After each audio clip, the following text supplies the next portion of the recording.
Ghana, within Cote d'Ivoire. And we are very happy that the authorities are able to receive them very well and to give them some support. Still in the bulletin, National Road Safety Authority (NRSA) cracks down on billboard menace and threatens legal action against assemblies. We are interested in the safety of the road. We are not interested in whether the wrong things are being done. It is wrong. In Channel 1 business.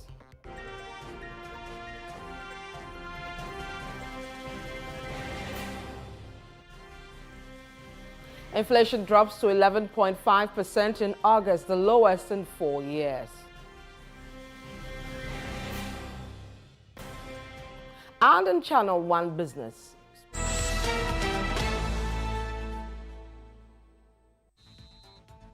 Democracy Cup trophy presented to President John Mahama ahead of Hearts of Oak's clash with Olympics.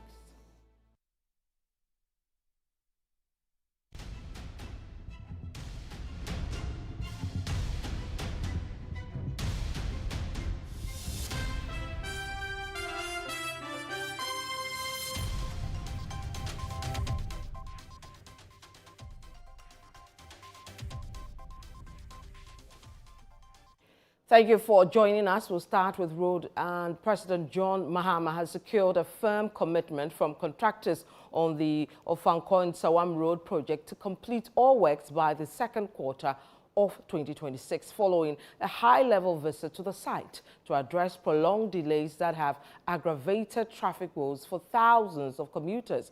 The president directed that speed should not be compromised for shoddy works. Channel 1 News' presidential correspondent Akwatia with details.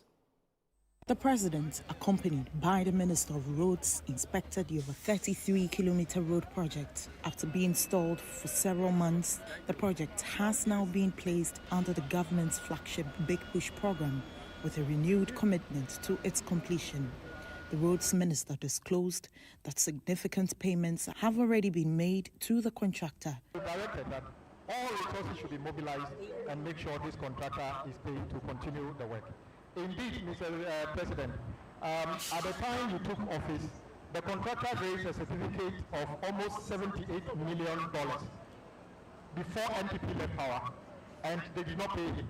So it was surprising that just after you took office, people were expecting that what they could not do all over that period, you will do it. But guess what, Mr. President, you did it.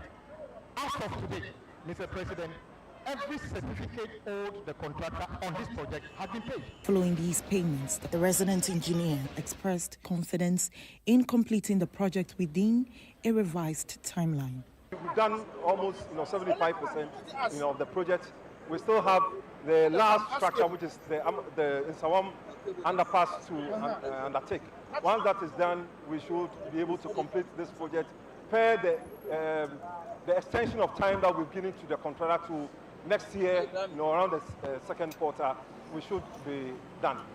During the visit, President John Mahama addressed the project's history and called for steady progress, while also stressing the need for strict adherence to quality standards. A loan was taken for this project, and I don't understand why the money is finished and the project is not over, and that we're having to come and pay supplementary almost 78 million from government of Ghana funds.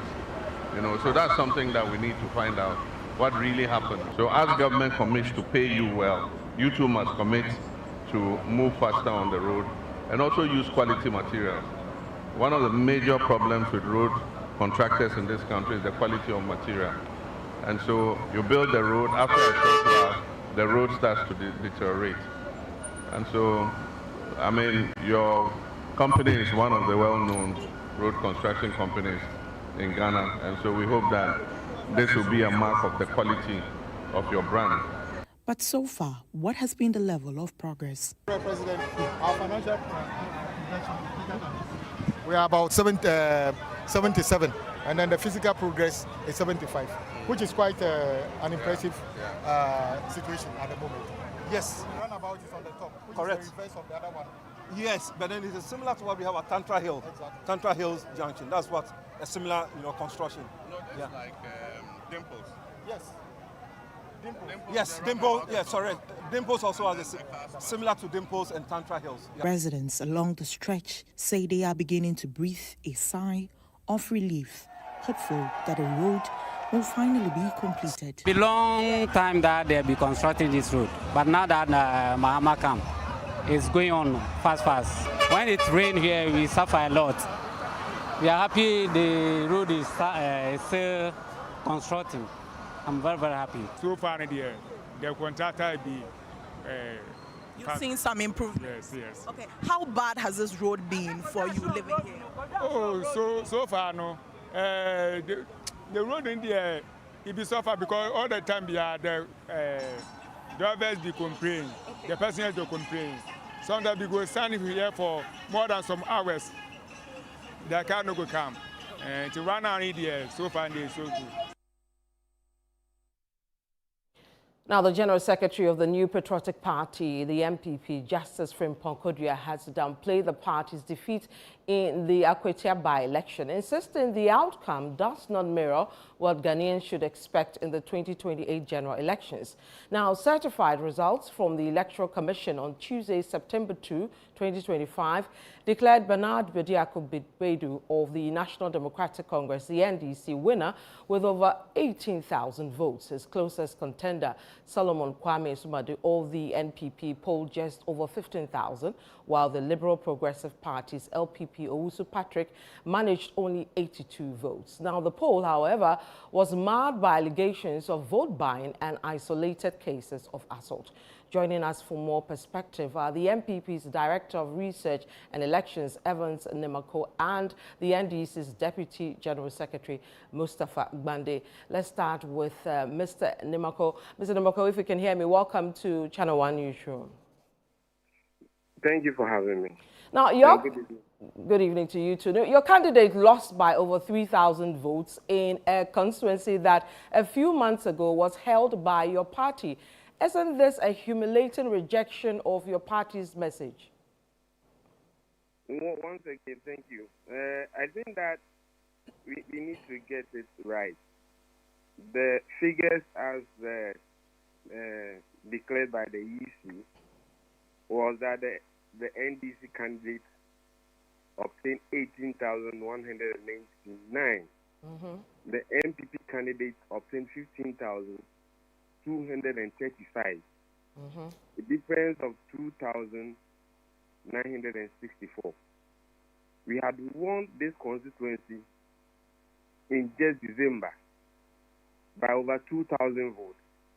And so you can't say, it can't be right to put it the way you have. I think that we've gone into this election and your reporters were there. The media covered the whole exercise in 119 polling stations. We saw the inducement in the constituency, abuse of incumbency. We saw all those ones. And thankfully, your reporters were there from other media houses. Yes, we are coming out of it. The team put together to supervise the conduct of this by-election is working around the clock to ensure that we put together our comprehensive report.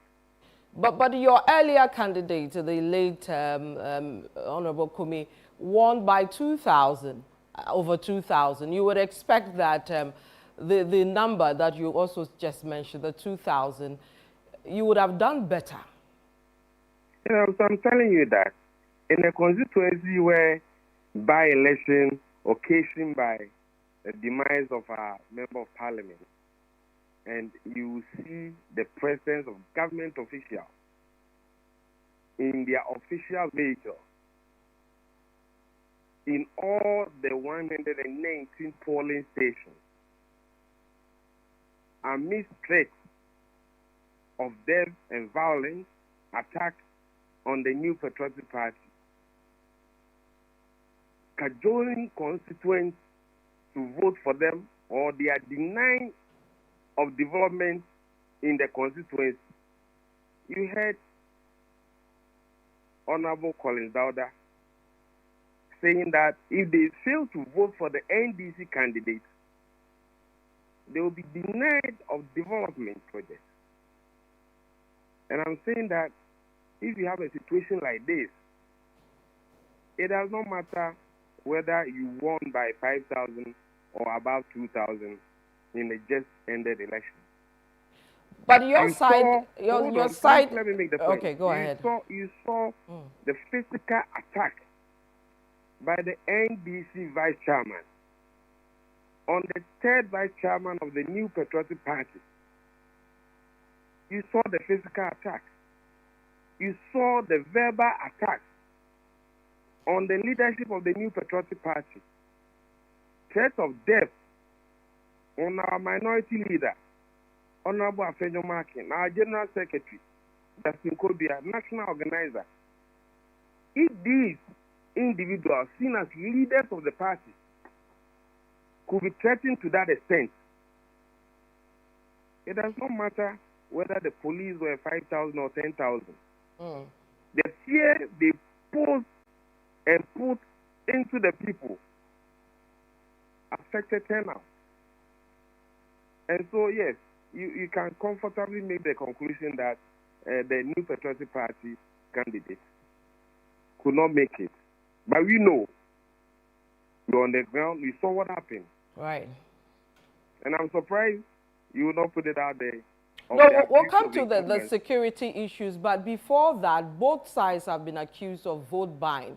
We saw videos from voters in that constituency accusing both sides of vote buying. Specifically from which polling station or which town? Well, some of the polling stations in areas, yeah. 119 polling stations. And New Patriotic Party being accused of vote buying. I don't think any media person on the ground will accuse New Patriotic Party of vote buying. I don't think so. So you are denying those allegations? I'm saying I don't think so. That New Patriotic Party went to Akwatia constituency and bought votes. Right. Now, the party has indicated plans to lodge a formal complaint with the Ghana Police Service. Now, following the incident between the NDC's vice chairman, Sofo Azoka, and your vice chairman, Alhaji Masawudu. Can you share more details with us on that? Yes, but thank you. Let's put it right. The physical attack by Chief Azoka on our third vice chairperson. Physical attack. And that is a shame. I don't think that's the democracy we want to build for ourselves. That we go into an election as leaders of political parties that must ensure that we lead by example. Will be seen to be attacking people physically. And nobody wants to talk about it. It's a big shame. So with the New Patriotic Party was provoked. Can't be right. We are law-abiding citizens of Ghana. We believe in democracy, and we don't think this is the way to go. That there was an orchestrated plan to attack the New Patriotic Party. And I'm happy that the police saw it. And the footages you've seen, you realize that they were helpless. I don't think if you have committed that under any circumstance, you will be left off the hook. I don't think so. But why? Because the NDC is in government. Right. So what next for you on that incident? We will use the law. Right. We wish you all the best, Mr. Dimako. Thank you for joining us. Let's move to Mr. Gbande. Mr. Gbande, if you can hear me, welcome to Channel 1 Newsroom. Thank you very much, and good evening. Good evening. What does the result of the Akwatia by-election signal for your party going forward? Well, for us, we think that basically we had two motives.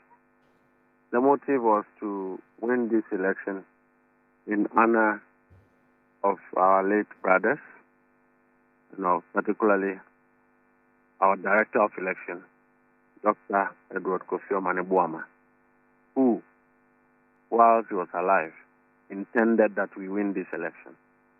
And so in his demise, we thought that it was appropriate for us to honor him. Wherever he finds himself this night, I'm sure that he will smile, because he had always believed and hoped that we'll win that seat. Also to put a smile in the face of our president, who is one of the greatest persons to be hit by this tragedy that have occurred on our 8 brothers. For us, we went into Akwatia mourning 9 people.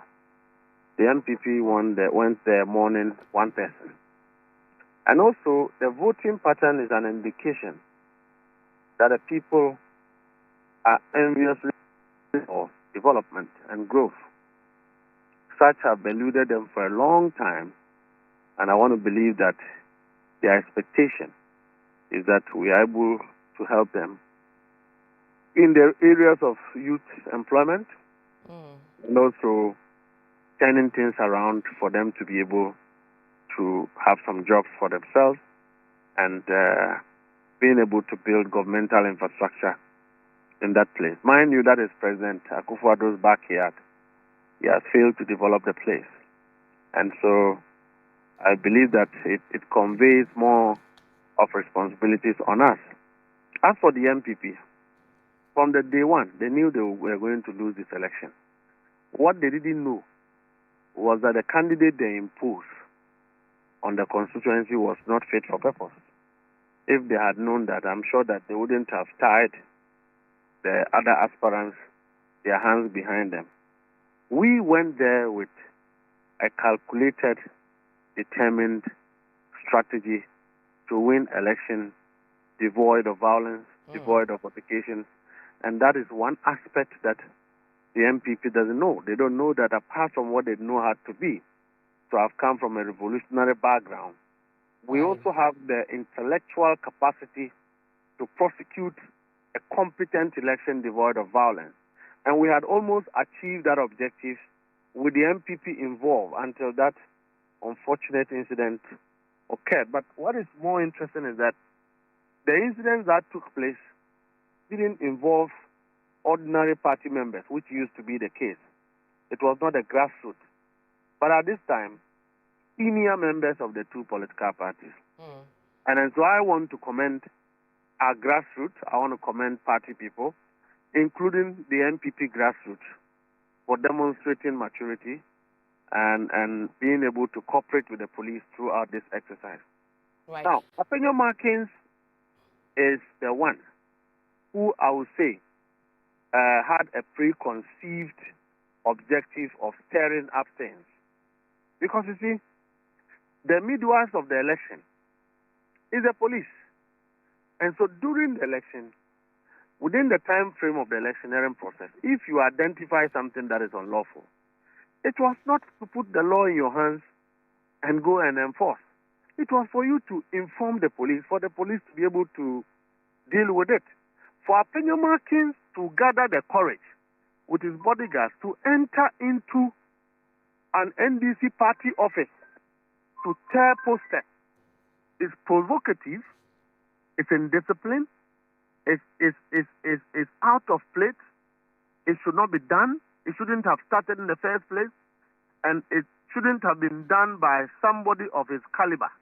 Right. Mr. Bande, yes, leader. I believe you made your point, but let's go back to that of the 2 executives of both sides. That's Azoka as well as Alhaji Masawudu, and the videos we saw of that incident where, if you look at the video, it appears that Mr. Azoka should have avoided what he did, and your party must condemn these actions.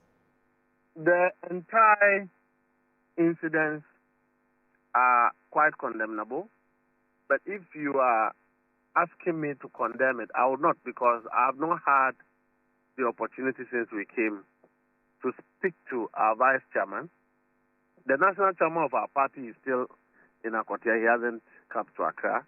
He is the leader of our team. He should be able to call and find out what exactly happened. And in all fairness, it's appropriate that you hear from the other side to build up into what really occurred and led to that altercation. Then you can have an appreciable factor either condemning or stating otherwise. And so for me, the consolation is that these are two vice chairmen of a party. And so at their level, the two parties will be able to engage to ensure that this doesn't happen again. That is all I can say. As a junior officer, I should not be in the position to criticize or condemn actions undertaken by two senior national officers without hearing from them, either side, either my brother Masaudu or my vice chairman, Sofo Azoka. So it's early days yet for us to be in the business of trying to condemn and all of that. But I'm saying, let us throw more light on why Apenyo Martin should go and tear another political party's poster. Right. Let's move to, I think you made your point on the Honorable Apenyo Martin.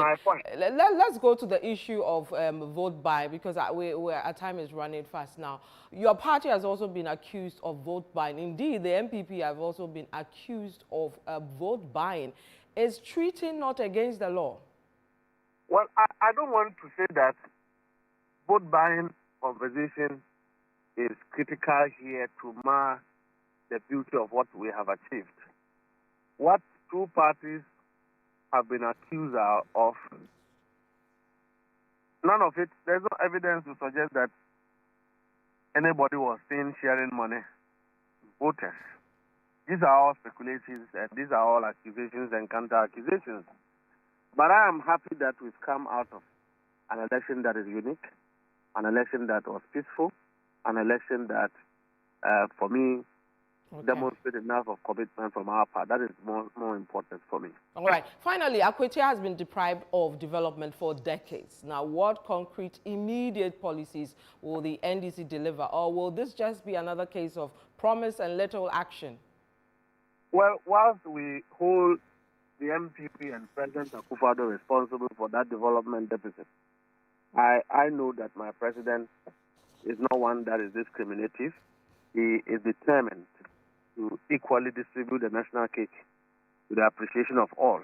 And now that we have an MP who is able to influence and lobby government in terms of engineering developmental activities, I believe that next 4 years by this time, the story of Akwatia will be different.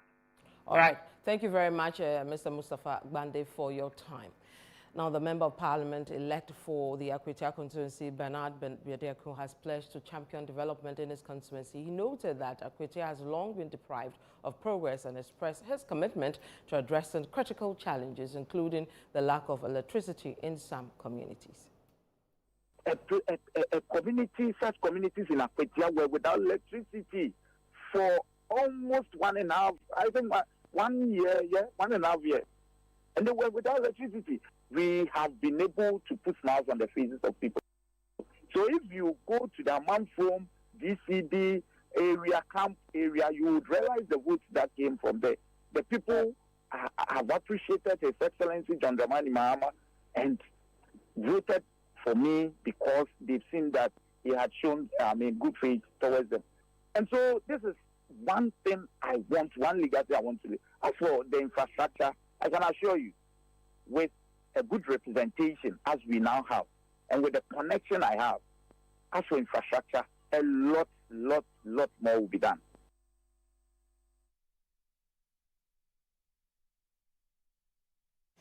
Now, presidential candidate and leader of the Liberal Party of Ghana, LPG, Kofi Akpaloo, has been allegedly picked up by the Economic and Organized Crime Office, Yoko, Channel 1 news sources say. Family sources confirmed the arrest, but said the reasons for his detention remain unclear. They disclosed that Mr. Akpaloo was taken from his home in Kumasi, adding that his current whereabouts are unknown.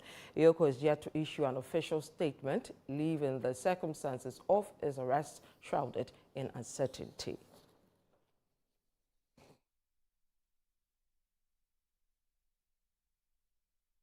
Now, the Savannah Regional Security Council has met with officials of Côte d'Ivoire to strengthen cooperation and ensure a sustainable, peaceful relationship following renewed clashes in Binyere that displaced several residents in neighboring Ivory Coast. Led by Regional Minister Sali Subi Awuribe, the delegation engaged officials of the Bonkani region in what he described as first-class diplomacy seeking long-term peace and collaboration. The visit to Bona was undertaken in the company of the political coordinator at the office of the president for the Savannah region, Soku Kasim Yahuza, and the Bole district chief executive, Mahmoud Abdullahi. First of all, thank the president of the Bonkani region and then all the leadership of Bona for they receiving Ghanaians who, for one or two reasons, or to relocate from where they are to become refugees within Ghana, so within Cote d'Ivoire. And we are very happy that the authorities are able to receive them very well and to give them some support to be making them comfortable. Of course, it's a temporal situation. The authorities of Ghana are working around to overcome the situation that is necessary and that led to they relocating themselves to Cote d'Ivoire. And on the basis of which we want to strengthen that relationship between Ghana and Cote d'Ivoire. The prefect of Bona and president of Bonkani, speaking on behalf of the Ivorian government, commended the minister's personal commitment. They noted that this was his second visit to engage directly with authorities, a gesture they said reflected Ghana's resolve to protect the long-standing relationships between the two countries. Coming here, you see by yourself that our security code at both sides are working together. The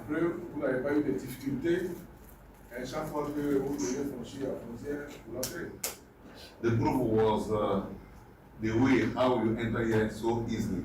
Like you said, we are also hoping that our forces, the securities, they should be able to talk to each other, because when we are talking about security, the base of security is on information. If they are not talking to each other, they cannot get information. If they don't have information, they cannot be productive. So that is also our hope, to see how best we can do for them to be talking to each other, sharing information to good security for all of those our two countries.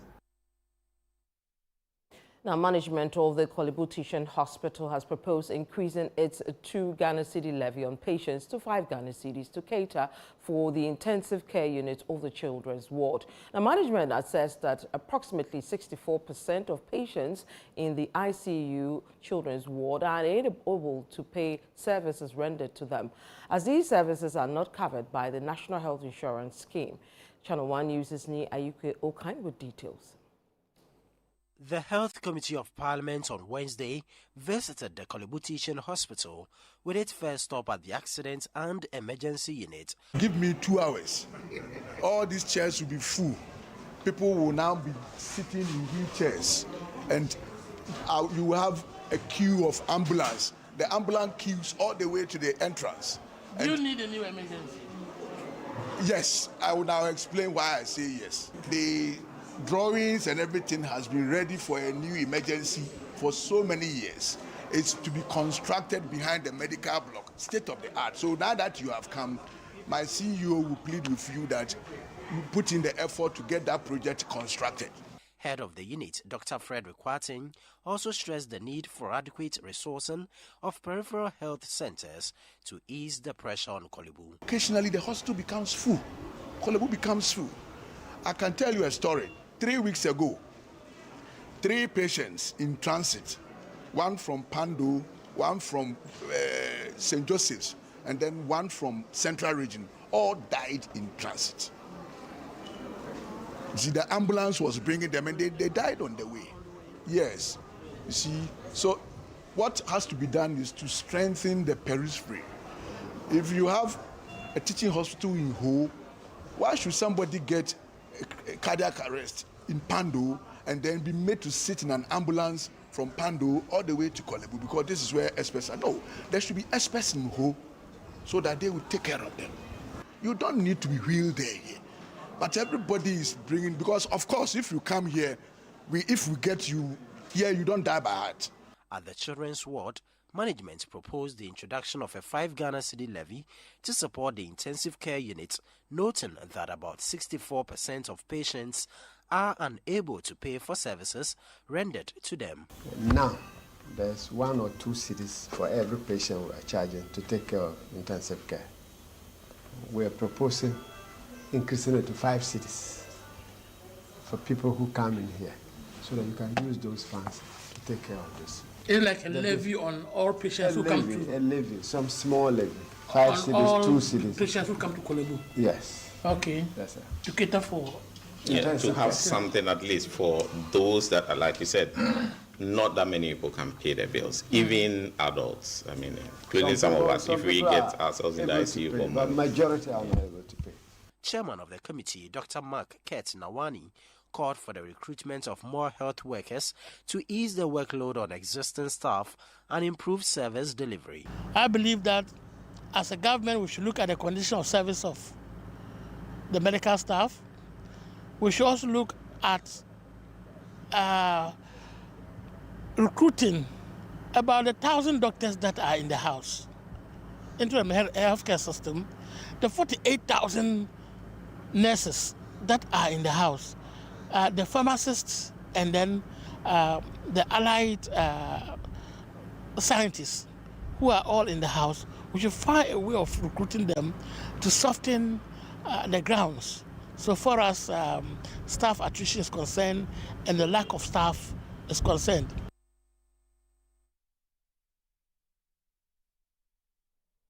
Meanwhile, the Ghana Registered Nurses and Midwives Association has apologized to Health Minister Kwabena over remarks made in the aftermath of the alleged assault on the nurse at Ridge Hospital. According to the Health Ministry, the president of the association, Perpetual Ofori-Ampofo, and the General Secretary, Dr. David Chum, met the minister in Accra on Wednesday, September 3rd, to express regret. Dr. Tenkran Chum had earlier suggested that the minister's background as a farmer made him unfit to understand hospital operations, a comment that sparked public backlash after a viral video showed a nurse being assaulted at Ridge Hospital. Now, at the meeting, the association leaders admitted the remarks were inappropriate and pledged to collaborate with the ministry to strengthen security and improve conditions for health workers.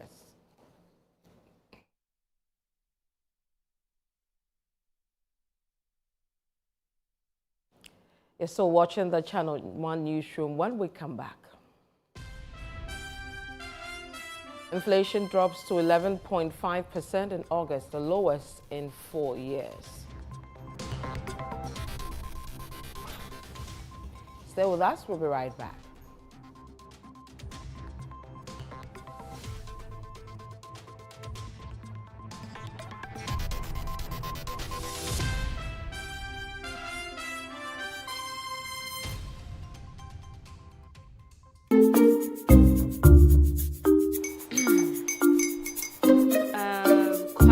Uncle are almost here.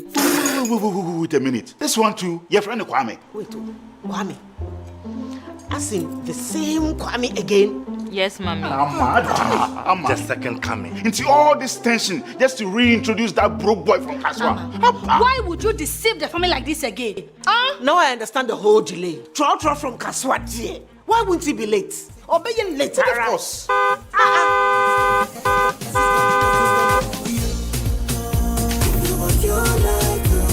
Star 712 hash, star 712 hash. Yeah, you Kofi be the luckiest. Kofi from Georgia be luckiest. From Natebia, cause she be luckiest. Yeah, you Kofi be luckiest. No matter why you're lucky, everybody go be the luckiest. That's Kwame! Send your goddamn for boom. If you're poor, what's that to you? So would the coming of the Son of Man be. Hey. Is that his car? Dial star 712 hash. Choose your ticket. Enter your lucky number. Follow the prompts and let destiny handle the rest. This promotion is regulated by the NLA on the Caritas platform. Wake up in the morning feeling super fine. Don't got no time, yeah. Turn it up, I'ma can't get enough. Like nobody can touch me. They wanna be like me, but I got no time to get up, get up, get up. Now let's go. We gotta move on up. We gotta move on up. We gotta move on up. We gotta. Play me for. It's go time. We gotta move on up. We gotta move on up. Call me. We gotta move on up. We gotta move on up. Now let's go. Beautiful. Wow. Decent cross, wasn't going for it. Out towards goal. That's a superb finish. When it's go time to supercharge your hustle, make it go time for GoTV.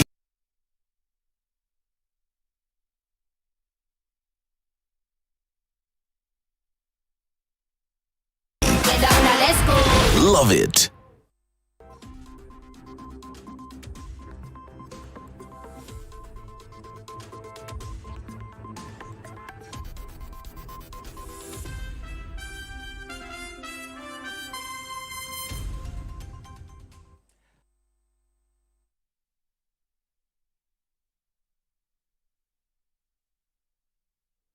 Welcome back to Channel 1 Newsroom. Next is Channel 1 Business with Natali Neti Ajao.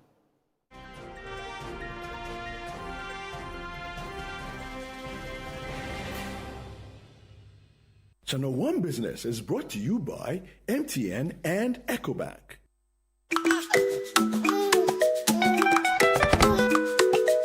How may I help you today? We'd like to open a bank account.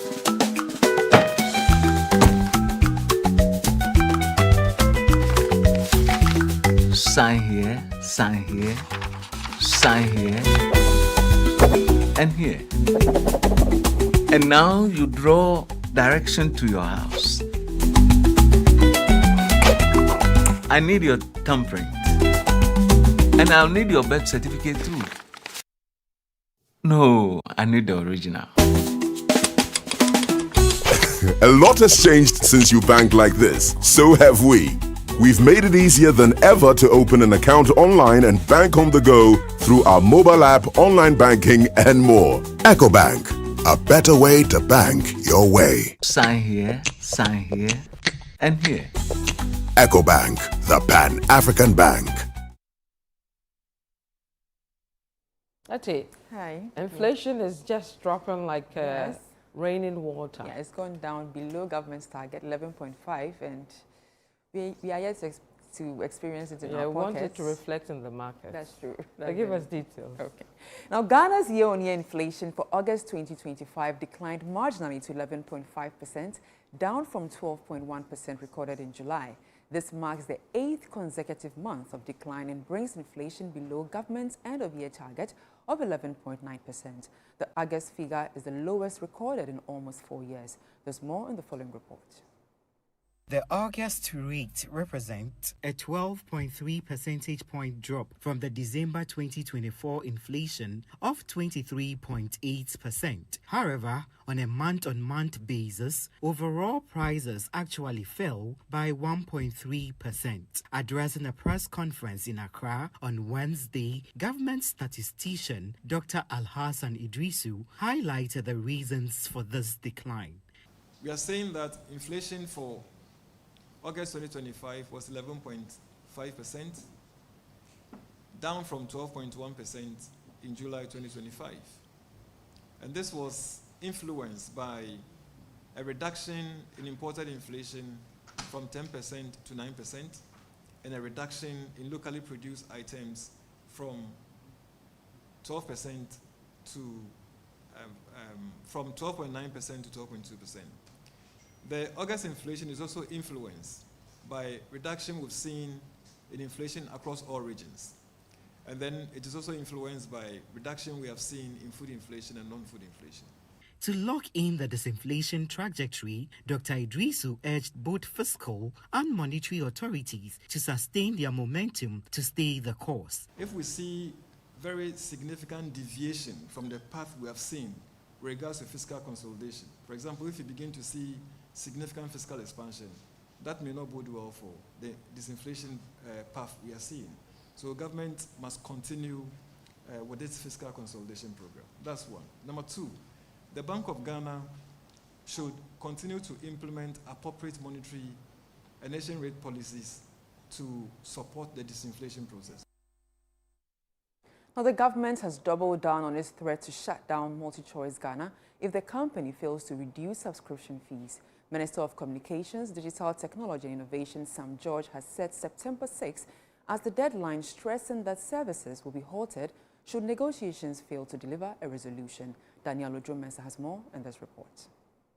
The company is already under pressure, slapped with a 10,000 cedis daily fine for failing to provide key pricing data. By Wednesday, the bill had ballooned to about 150,000 cedis in penalties. Speaking on the sidelines at the Digital Africa Summit in Accra, Sam George noted that government will not back down on its decision to suspend the operations of the company. On the 7th of August, the NCA, acting on my directive, issued a 30-day notice to suspend the license of MultiChoice Ghana Limited because I'd engaged them and asked them to do a 30% reduction in line with the improved economic conditions in the country. They had failed to comply.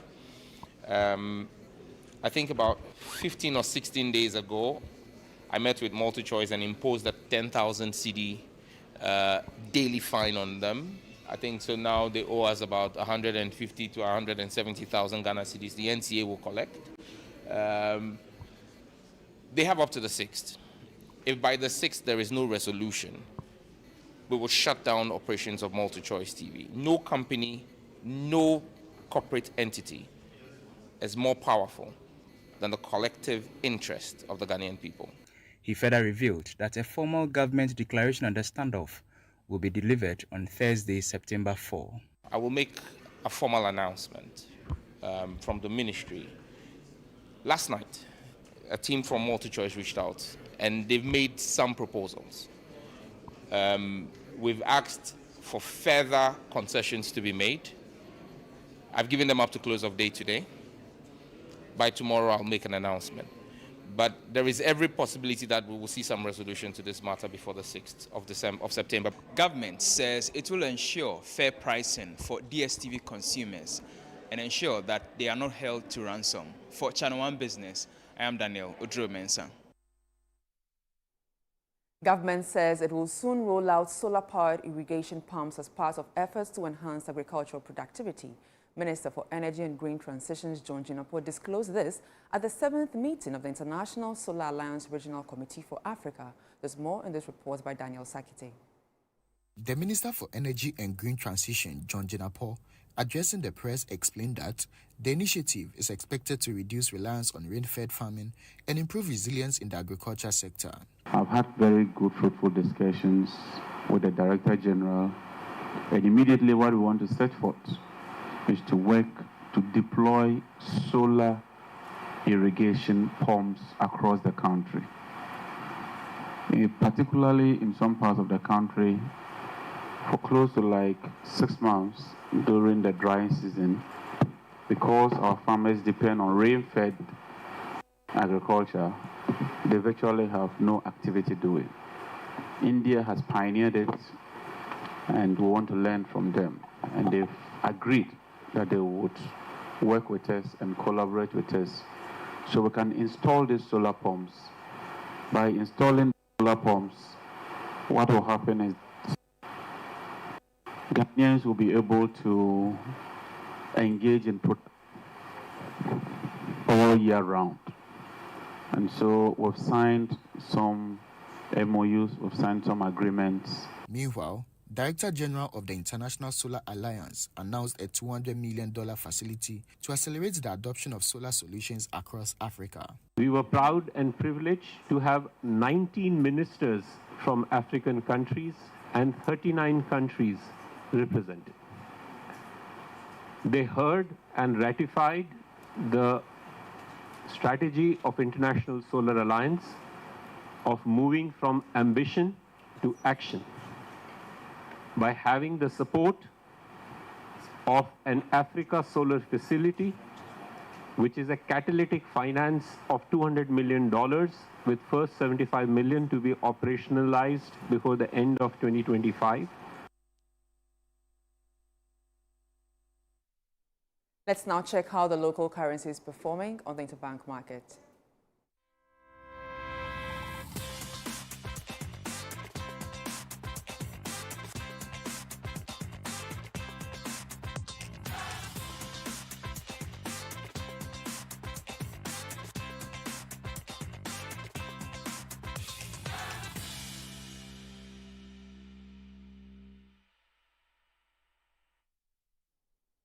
And that's all for Channel 1 Business. I am Neti Ajaho.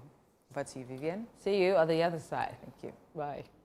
Now let's do some other stories now. The National Road Safety Authority has warned that it will take legal action against assemblies that permit billboards on road medians. The caution follows a clearance exercise in the Ayawaso West municipality on Tuesday, where the authority removed several illegal structures. Rachel Engman with this report.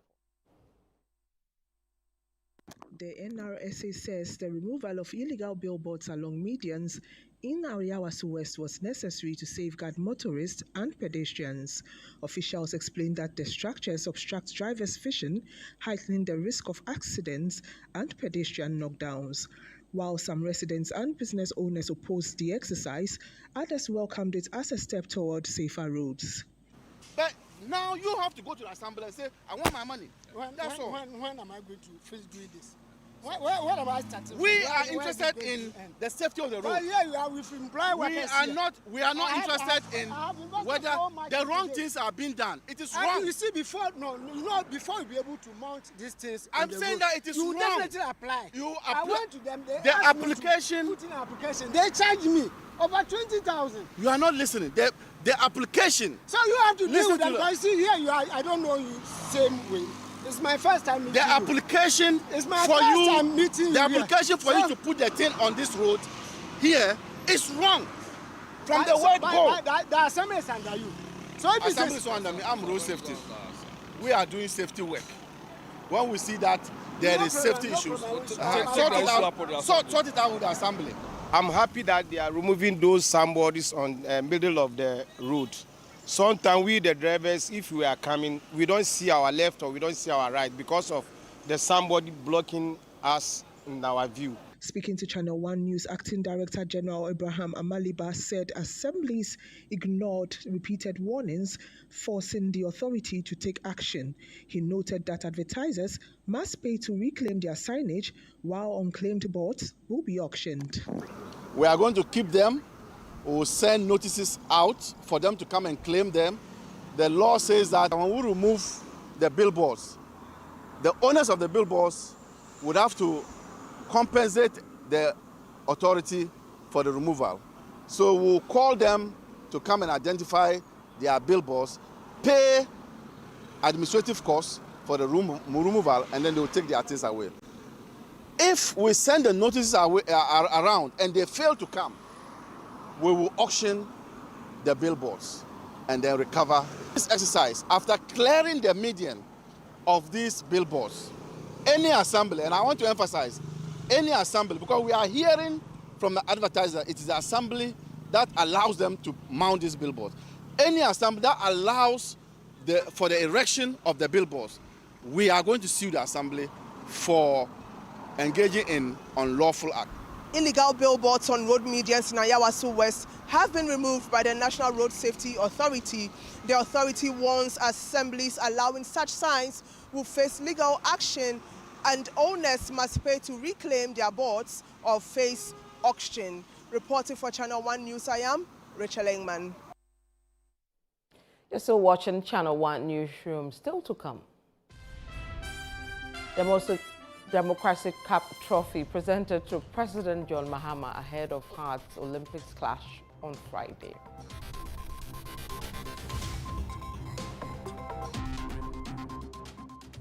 We'll be right back. Do stay with us.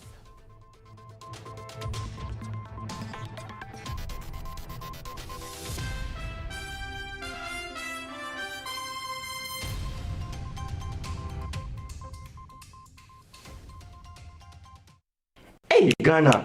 So you people know Miss Brother once more. If you it's your boy. Kill them all, kill them all. But this time, I'm not only killing mosquitoes, I am killing the grades. See? This wouldn't have been possible if I didn't have the perfect mosquito-free atmosphere. Thank you, Out Insecticide. And yeah, Out Mosquito Pearl. For a mosquito-free atmosphere, trust Out too. You are not serious. Out Insecticide. So ya boa, faha.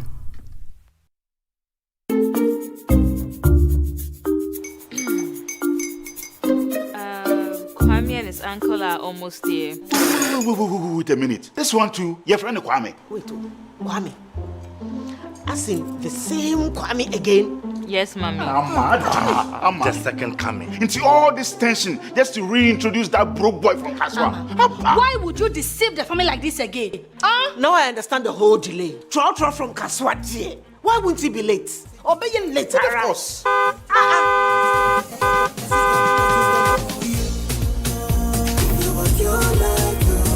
Star 712 hash, star 712 hash. Kofi be the luckiest. Kofi from Georgia be luckiest. From North Africa she be luckiest. Yeah, you Kofi be luckiest. No matter what you're luckiest. Everybody go be the luckiest. That's Kwame! Send your God the apple boom. If you're poor, what's that? So would the coming of the Son of Man be. Ofa, is that his car? Everywhere. Dial star 712 hash. Choose your ticket. Enter your lucky number. Follow the prompt and let destiny handle the rest. This promotion is regulated by the NLA on the Caritas platform.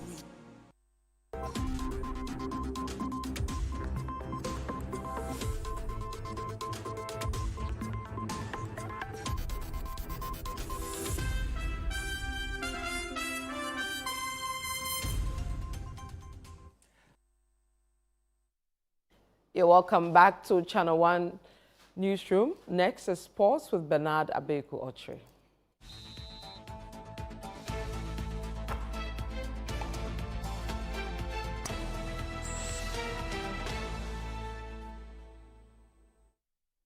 Bernard, Democracy Cup. I want to go. Yeah, well, on so Friday. My on ticket? Friday. Yeah, you're getting your ticket. It will be on your decks tomorrow. Charlie, no long No pushback. TV is recorded. No pushback. Please give us the details. Let's get into it, shall we now? The countdown is on to the 2025 Democracy Cup, with Accra Heart of Folk set to face city rivals Accra Great Olympics at the University of Ghana Stadium on Friday. As part of a symbolic tour to promote unity through democracy, the trophy was sent to the Speaker of Parliament and the Military High Command before making its final stop with President John Dramani Mahama. The delegation included senior MPs and former Black Stars defender John Pinto, who joined in presenting the trophy on Parliament's behalf to the President, who formally received it ahead of Friday's clash. This cup is not just a trophy, it is a national symbol. It is an enduring reminder of democracy's value and our collective responsibility to safeguard it. The Speaker's initiative in instituting this cup is very commendable. By linking democracy, thank you. By linking democracy with sports, he has created an innovative platform that engages the energies of our youth, inspires our citizens, and raises awareness about the centrality of democratic governance to Ghana's peace, stability, and progress. Mr. Speaker, in conclusion, I want to thank you for this thoughtful initiative. I accept the Democracy Cup not as a personal honor, but on behalf of the people of Ghana, whose resilience and faith continue to sustain our democracy. May this cup remind us daily that democracy is not an event, but a living process, a process that we must all work together to protect and deepen for generations to come. Meanwhile, the Speaker of Parliament, Alban Bagwin, has revealed that the part of the proceeds from the Democracy Cup will be dedicated towards professional FIFA-certified training for physical education teachers across the country. The initiative is designed to strengthen grassroots sport development and improve standards of physical education nationwide. Initially, wanted to christen it the Speaker's Cup, but we thought that would have been quite politically, we call incorrect. So we decided to christen it Democracy Cup to His Excellency the President of the Republic of Ghana. Your Excellency, this presentation marks the final lap of a symbolic journey that the CAP has undertaken to the offices of key governance institutions. Each presentation was carefully designed not only to solicit for support of this great initiative, but also to highlight its deeper meaning: unity, peace, and the shared responsibility for nurturing our democracy. Well, that's the very latest from the world of sport, and I am Bernard Abegoche. Hey, Charlie, I'm going to get my jersey, hats of oak. Your jersey? Yeah. Okay. For the Democracy Cup. Yeah, I'm serious. Yeah. Oh, no, we got you. But you are Kotoko or what? No, me, I'm Ebusiadwas. Okay. Yeah, but sometimes he's moving me to Sredo. I know, I've heard. Yeah. Yo. He's supposed to be with hats, and now he's doing Sredo things. Yeah, he's moving. You'll hear from us. Thank you, Bernard. You're welcome. And thank you, too, for watching. That's it for today's edition of the Channel One Newsroom. I'm Vivian Kailo. We'll see you again. Bye-bye.